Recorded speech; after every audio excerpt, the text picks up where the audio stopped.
national parks road trip. Over the years, I had seen various articles about people who had run the numbers and figured out the mathematically best way to visit every national park in the contiguous 48 states. I wasn't sure which parks I'd end up camping at, which I'd just hike around in for a few hours, and which I'd skip altogether, but I knew I wanted to use one of these algorithm-generated supermaps as my general guide. I wasn't choosing to spend months on end camping and hiking as some personal dare.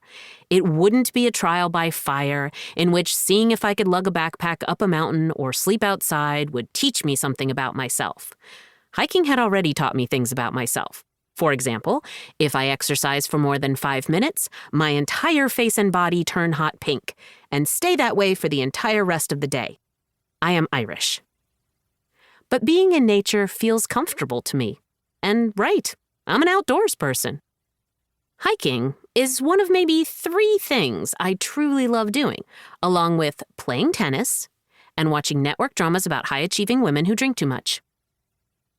My love of camping and hiking can be traced back to a childhood visit to Devil's Lake, a state park in Wisconsin about a 3-hour drive from where I grew up. Devil's Lake is bordered by 500-foot quartzite bluffs on either shore, which for kids who grew up surrounded by the monotony of flat cornfields, qualified as thrilling. One summer day, my stepdad, TB, whose real name is Tom Brandis, but whom my friends and I at some point dubbed TB Ice because that's the kind of thing we did in the early 2000s, sardined every child from our neighborhood into the back of his white kidnapper van and drove us to Devil's Lake for a camping trip, not a seatbelt among us. In retrospect, maybe he chose Devil's Lake as a destination less for its majestic bluffs and more for the fact that 3 hours is about as long as you can drive with a bunch of loose kids in the back of your van and not reasonably expect to be charged with a felony. On the second day of our trip, TB took the, in my memory, dozen kids to a ranger-led nature hike.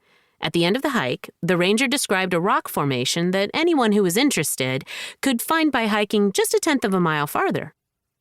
After about a half hour, we started to suspect that we had gone a bit more than 0.1 miles.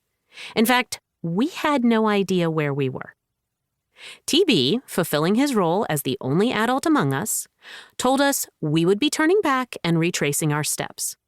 But we 25 rowdy preteens were having too much fun. "No!" we screamed. "We want to keep going!" Tom reiterated that we were lost and needed to turn around. "It's a free country! Let's put it to a vote!" we demanded. And the children outvoted the adult 40-1. And so we hiked further into the woods. We hiked past a cleave in a giant block of quartzite and, drunk with power, named this rock formation TB's Butt Crack. We imagined ourselves lost forever, even though, in retrospect, we likely hiked past at least one map. We hiked down a scree field that we didn't think could possibly be part of the trail, but which definitely was. It felt as if anything could happen. It was maybe the first time I felt like I was experiencing every moment as it occurred. I felt awake. And it wasn't just me. That trip instilled in all the 400 kids present a love of sleeping on dirt. 20 years later, those neighborhood kids and I still go camping together. We hike up mountains and don't shower for a week, trying every time to get ourselves lost.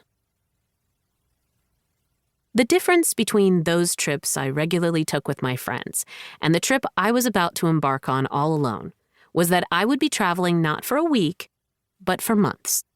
And crucially, I had no real idea of how many months I would be traveling. I had a list of parks and an order in which to visit them, and as far as planning goes, I had nothing else.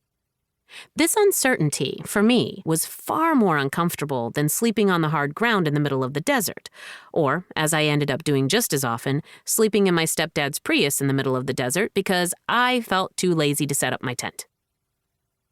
I am a planner by nature.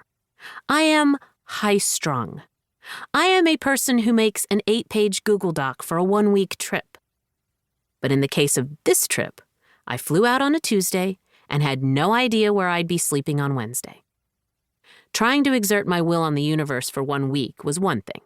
Expecting the trip to bend to my will for months on end seemed so futile that I didn't even attempt it.